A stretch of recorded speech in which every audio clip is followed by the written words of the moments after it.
Goeiemôre, welkom hier by Inspireer. Het is lekker om saam met jou te kuier en ek gesels met jou hier uit die Bosveld uit. Ons is so 'n bietjie vir die week net tot en met Woensdag is ons hierso in die Bosveld en ek wil vir jou sê welkom. Het is lekker om saam met jou te kuier vanoggend en ons is besig om te gesels oor hierdie toestand van ons land en wat ek en jy kan doen en hoe ons tot die Here kan wend en tot hom kan nader.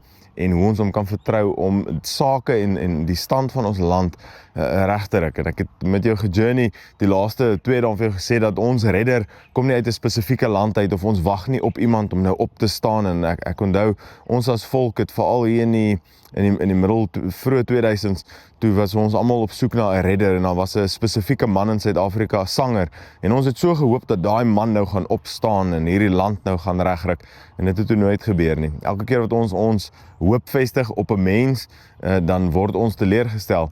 Nie as gevolg van mense wat sleg is nie, maar net as gevolg van die feit dat ons hoop op Christus moet wees en hom alleen. Nou, ons lees daarso in 1 Timoteus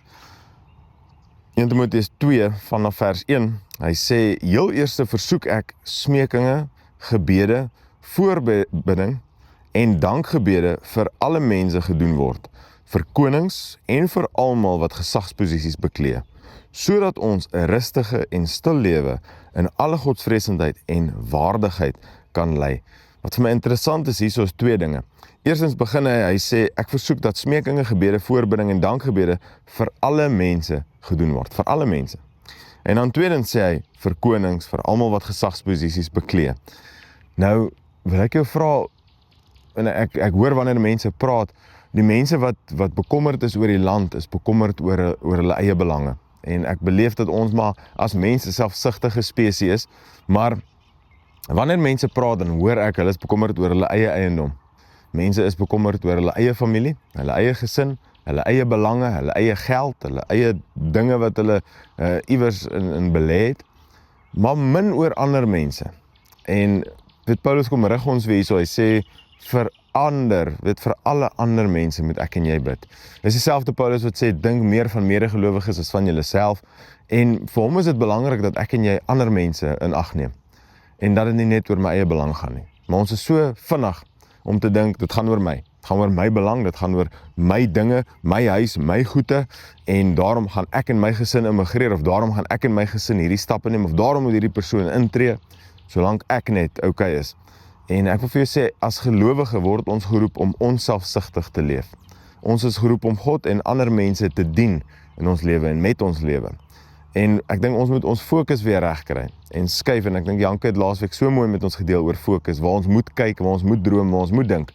Maar ek en jy moet ons gedagtes op God rig, en ek glo dan sal ons hart by ander mense ook wees. Dit gaan nie net oor my nie, dit gaan oor my bure. Dit gaan oor die mense in die pad af, dit gaan oor die mense wat ek elke dag sien, wanneer ek brandstof ingooi en kry deniers koop. Dit gaan oor ander mense, dit gaan nie net oor my nie.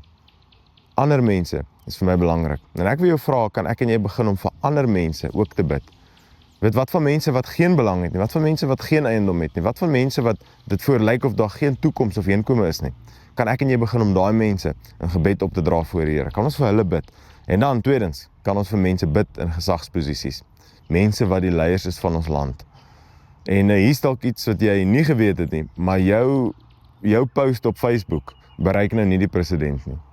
Jammer, ek weet jy is nou geskok hieroor, maar elke plasing wat ek op Facebook maak, word nie deur die president gelees nie, en mense wat briewe skryf oor hoe hulle moan oor hoe swak die land is, en geagte meneer president, begin hulle dit.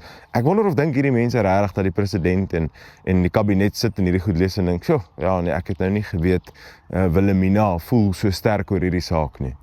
Glad nie die geval nie. Wat ons wel kan doen, wat verander is, ons bid vir mense, en ons glo dat die Heilige Gees mense tref, dat hy inmeng in die proses, en dat die Here mense aangryp, om aantrek na hom toe, en dat lewens verander. So die verskil wat ek kan maak, is ek bid vir daai persoon in gesag, want dan kom doen die Here dinge, wat ek, en die sogenaamde aardse redders, nie kan doen nie.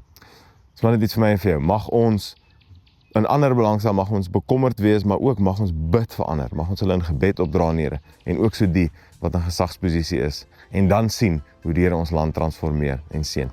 Mag jy 'n geseënde dag hê, bless jy in jou môre.